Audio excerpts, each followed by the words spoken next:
बिकरू कांड के बाद हुए पुलिसिया एक्शन को कांग्रेस विधानसभा चुनाव में भुनाने का प्रयास कर रही है। विकास दुबे और उसके साथियों के एनकाउंटर को कांग्रेस के वरिष्ठ नेता प्रमोद कृष्णम ने फर्जी बताया है। उन्होंने कहा है कि सूबे में कांग्रेस की सरकार बनने पर एनकाउंटरों की जांच कराई जाएगी और एनकाउंटर को अंजाम देने वाले पुलिसकर्मियों पर कार्रवाई होगी।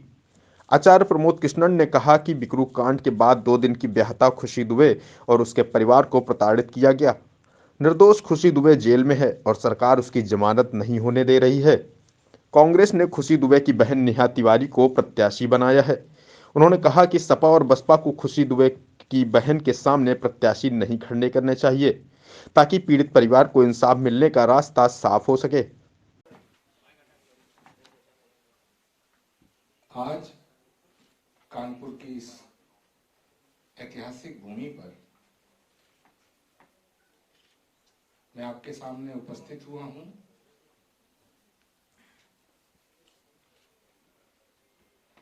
ये कहने के लिए कि इस उत्तर प्रदेश में जो उत्तर प्रदेश प्रेम, सद्भावना, गंगा जमुनी तहजीब और इंसाफ के लिए जाना जाता था, उसमें कितनी बड़ी बड़ी नाइंसाफियां हुई हैं।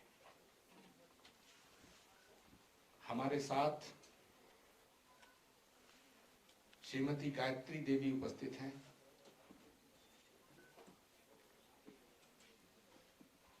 ये वो मां है जिसकी बेटी का विवाह 29 जून 2020 को हुआ। 29 जून 2020 को विवाह हुआ, बेटी विदा की और एक दिन बाद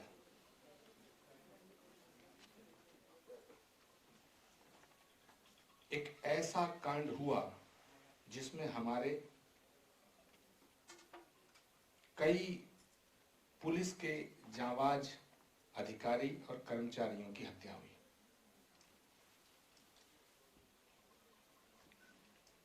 मैं उन सब के प्रति श्रद्धांजलि व्यक्त करता हूं पुनः। लेकिन उस आपराधिक घटना के पश्चात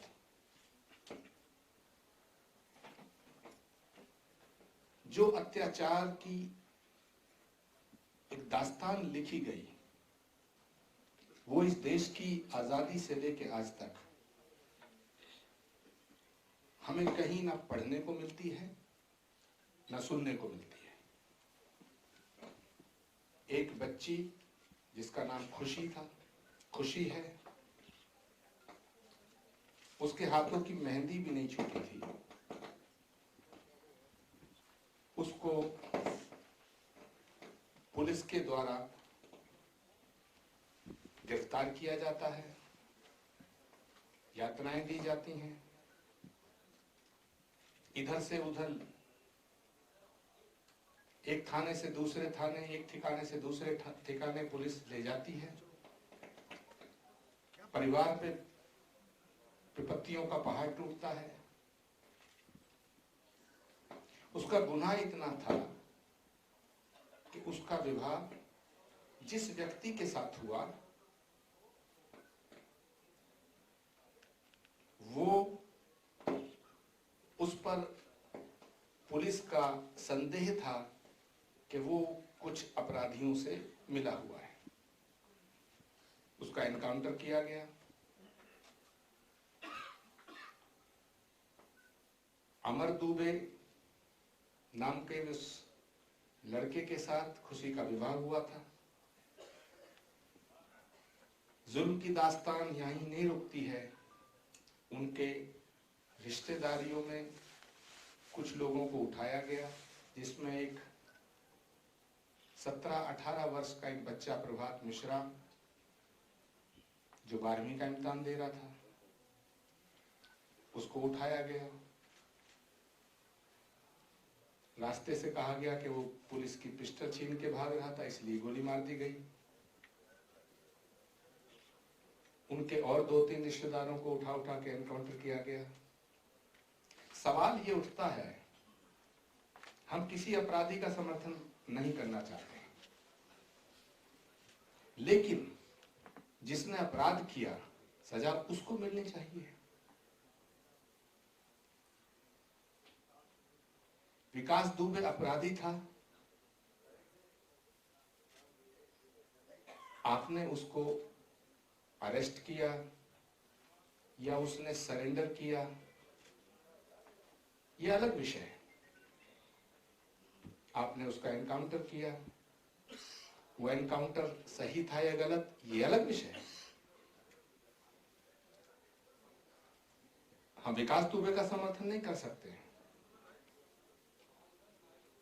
लेकिन खुशबू दुबे का क्या दोष था? सिर्फ ये दोष था कि वो अमर दुबे से उसका विवाह हुआ।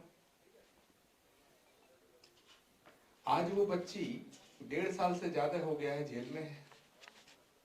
दुनिया की ऐसी कोई सी सभ्यता और संस्कृति नहीं है जो एक नाबालिग बच्ची को उसके ऊपर इतनी जुल्म और ज्यादती होने के बाद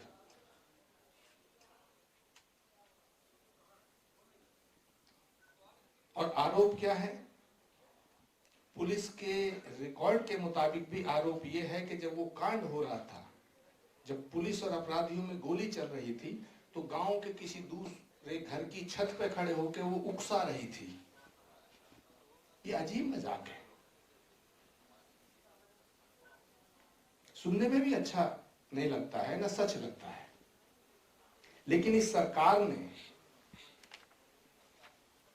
जो सत्ता के अहंकार में चूर होकर नंगा नाच किया और इस परिवार पे जुल्म ढाए, वो बहुत अफसोसजनक है।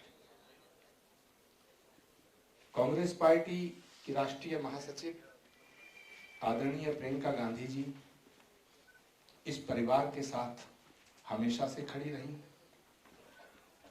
इन्हें न्याय दिलाने के लिए इनसे बात करने का प्रयास करती रही। ऐसे बहुत से साथी हैं, ऐसे बहुत से एनजीओ हैं, ऐसे बहुत से संगठन हैं जिन्होंने इस परिवार की मदद करने की कोशिश की, लेकिन यहाँ के पुलिस प्रशासन ने खलनायक की भूमिका अदा की। शासन के इशारे पे प्रशासन भी निर्दयी हो गया और इस परिवार पे जुल्म होते रहे। कांग्रेस पार्टी ने यह फैसला लिया कि इस परिवार की लड़ाई सिर्फ इस परिवार की नहीं है, लड़ाई है जुल्म के खिलाफ, लड़ाई है किसी निर्दोष के खिलाफ जो अत्याचार हो रहा है उसके साथ खड़े होने की। कांग्रेस पार्टी ने यह फैसला लिया कि गायत्री जी को कांग्रेस पार्टी विधानसभा के चुनावों में कांग्रेस का प्रत्याशी बनाए। लेकिन विडंबना देखिए कि उनका नाम वोटर लिस्ट से गायब हो गया।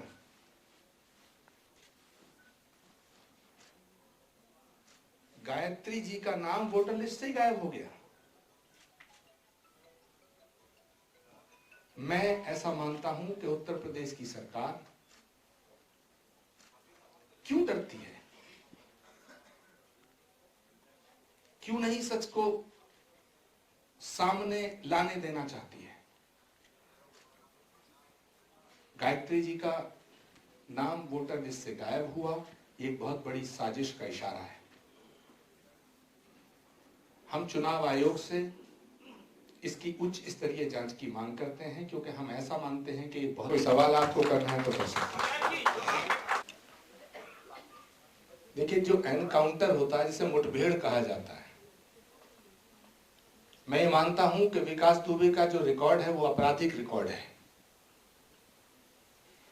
लेकिन जनता के मन में उस एनकाउंटर के प्रति भी ये संदेह है कि वो एनकाउंटर भी फर्जी था।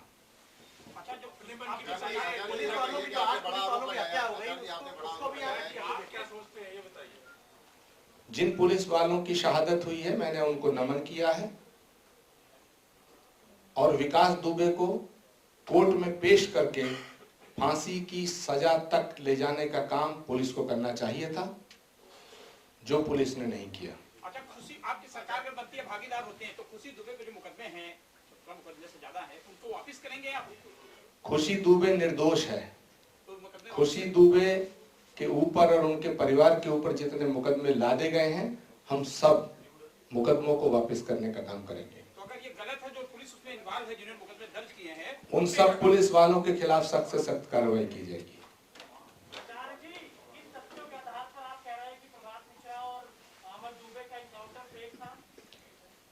एक बच्चे को, प्रभात मिश्रा को, जिसकी 17 से 18 साल उम्र, फरीदाबाद से अरेस्ट करके लाया जाता है। 20-25 पुलिस वाले लाते हैं, हाथ बांध के लाते हैं।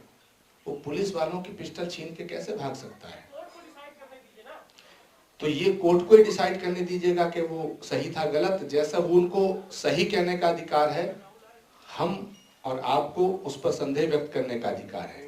मैं ऐसा मानता हूं कि सारे एनकाउंटर फेक थे और ये राजनीतिक दृष्टिकोण से एक परिवार को टारगेट करके किए गए। अपराधियों का समर्थन ना हमने कभी किया है ना हम करेंगे, लेकिन किसी भी अपराध की सजा देने का अधिकार वो भारत की न्यायालय को है, न्यायपालिका को है। अगर इसी तरह राजनीतिक शत्रुताएं सत्ता निकालना शुरू कर देगी तो इस देश में अराजकता आ जाएगी। इस देश के अंदर पूरी दुनिया ने देखा कि जब मुंबई हमला हुआ तो कसाब को गोली चलाते देखा, लेकिन उसे भी जुडिशियल ट्रायल का मौका दिया गया। पूरी दुनिया के सामने भारत की संसद पे हमला हुआ, लेकिन अफजल गुरु को जुडिशियल ट्रायल का मौका दिया गया। तो जब आतंकवादियों को न्यायपालिका तक ले जाने का मौका मिला तो 17 साल के बच्चे और 25 साल के बच्चों को, इनको क्या न्यायपालिका तक जाने का मौका नहीं मिलना चाहिए था? जो लोग मारे गए थे पुलिसकर्मी, उनमें कुछ लड़के ऐसे जिनकी उम्र 21 साल भी नहीं हुई, पुलिस भर्ती हुए थे, उनके परिवार वाले भी, उनके पर आपने जो कहा आपने सही कहा, लेकिन आप जो 17 और 25 साल बात कर रहे हैं अपराधियों की, उस वक्त उन्होंने क्या गोली नहीं चलाई थी? जो हालात थे उसमें हमें जो पत्रकार मौजूद है, 80% पत्रकार वहाँ मौके पर आपने गया था, हम लोग की जूते से लेके कपड़े तक कुछ छिटके थे खून के, रात तक से खून भीगा हुआ था, तो कैसे कह सकते हो निर्दोष थे लोग? पुलिस कैसे कह सकती है वो दोषी थे? रिकॉर्डिंग थी उनके पुलिस के पास। उत्तर प्रदेश की पुलिस, योगी आदित्यनाथ की पुलिस से इंसाफ की उम्मीद न मुझे है और न इस उत्तर प्रदेश की जनता को है। 100-100, 200-200, 400-400, 500-500 किलोमीटर दूर से अगर वो इतने ही बड़े क्रिमिनल थे तो सब अपने घरों में सोते हुए कैसे मिल गए? सवाल खड़ा होता है। एक भी अपराधी अपने घर पे नहीं मिला। प्रभात मिश्रा को आप अपराधी मानते हैं? उसका कोई आपराधिक रिकॉर्ड नहीं था। खुशी एक सेकेंड, आपने सवाल किया, जवाब सुनिए ना। आप सुनिए, जवाब सुनिए ना। खुशी दुबे का क्या आपराधिक रिकॉर्ड था? कोई आपराधिक रिकॉर्ड नहीं था। आज तक जेल में क्यों है? आपने सरकार से पूछा? बिल्कुल पूछा। सरकार ने क्या जवाब दिया? जांच चल रही है, कार्रवाई चल रही है, खुशी दुबे की हाथों की मेहंदी नहीं सूखी, आपने उसे अपराधी बना दिया। किस तरह से नहीं, किस तरह से उसको जेल में रखा गया है आज तक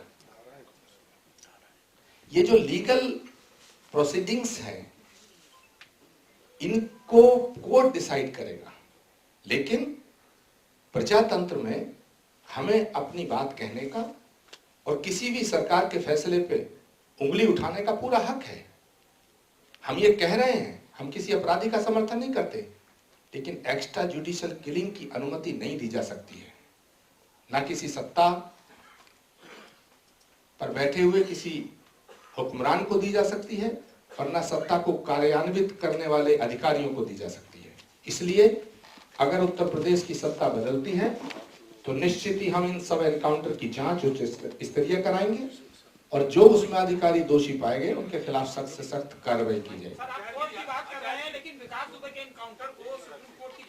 कानूनी बात जो है वो नरेंद्र त्रिपाठी जी थोड़ा कहना चाहते हैं। सुप्रीम कोर्ट की जो कमेटी आई थी जांच करने के लिए, उसने विकास दुबे के एनकाउंटर को सही माना है, तो फिर आप कैसे कह रहे सारे एनकाउंटर फेक हो गए?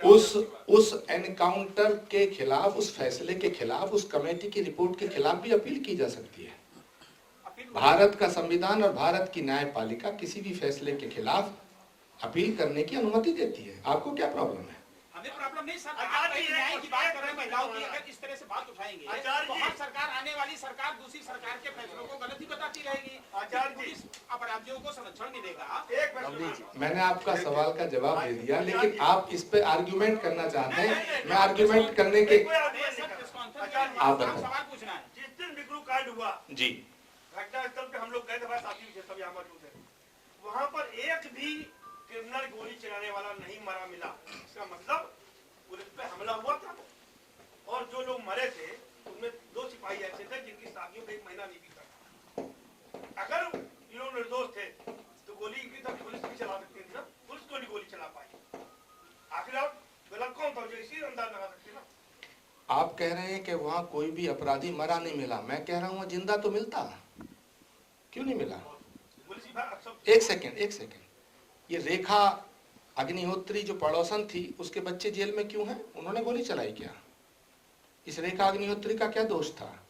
इस खुशी दुबे का क्या दोष था? ये सब एक ऐसे सवाल हैं जो आपके जहन में भी हैं, हमारे भी जहन में हैं। हम इन सवालों पर सवाल नहीं कर रहे हैं, हम इन सवालों को मान रहे हैं कि ये सवाल उठने चाहिए। और सवाल ये है कि प्रभात मिश्रा का एनकाउंटर क्यों किया गया?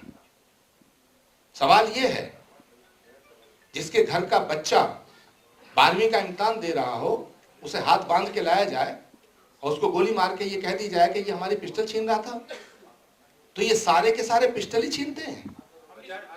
एक सेकेंड, ये एनकाउंटर फर्जी हैं, ऐसा हम मानते हैं, इसलिए हम इनकी जांच कराएंगे।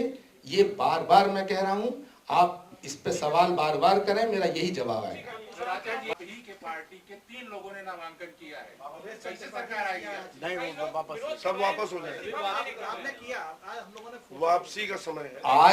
आज कांग्रेस पार्टी की तरफ से अधिकृत प्रत्याशी के रूप में नेहा तिवारी ने अपना नामांकन किया है। जिन्होंने आपकी पार्टी से किया है उनको क्या निकाला आपने? सारे नामांकन वापस हो जाएंगे। वो वापस अभी हो जाएंगे भाई, मैं नामांकन बैठा हूं। वापसी का समय बाकी है। मैं नहीं, कह रहा हूं वापस। एक सेकंड, मैं आचार्य जी बताओ। Let me clarify. हम अपनी पार्टी के तमाम वरिष्ठ और कनिष्ठ नेताओं से बात करेंगे और हम प्रयास करेंगे कि समय सीमा के अंदर वो अपने नामांकन वापस ले लें। एक बात। दूसरी बात, ये लड़ाई धर्म और अधर्म की है, ये लड़ाई न्याय और अन्याय की है। हम तमाम समान विचारधारा वाले राजनीतिक दलों से भी ये अपील करेंगे कि वो नेहा तिवारी के सामने अपने कैंडिडेट न लड़ाए, ताकि हम इस सत्ता से लड़ना चाहते हैं और सत्ता के अहंकार को शिकस्त देना चाहते हैं। जो भी राजनीतिक दल इस लड़ाई में हमारा साथ देना चाहते हैं तो वो नेहा तिवारी का समर्थन करें। आजाद जी, आप कह रहे हैं ये लड़ाई धर्म और अधर्म की है। अभी जिस वक्त आप कॉन्फ्रेंस कर रहे हैं, आप ही पार्टी के कई नेता, राष्ट्रीय नेताओं में पुतले फूंक रहे हैं।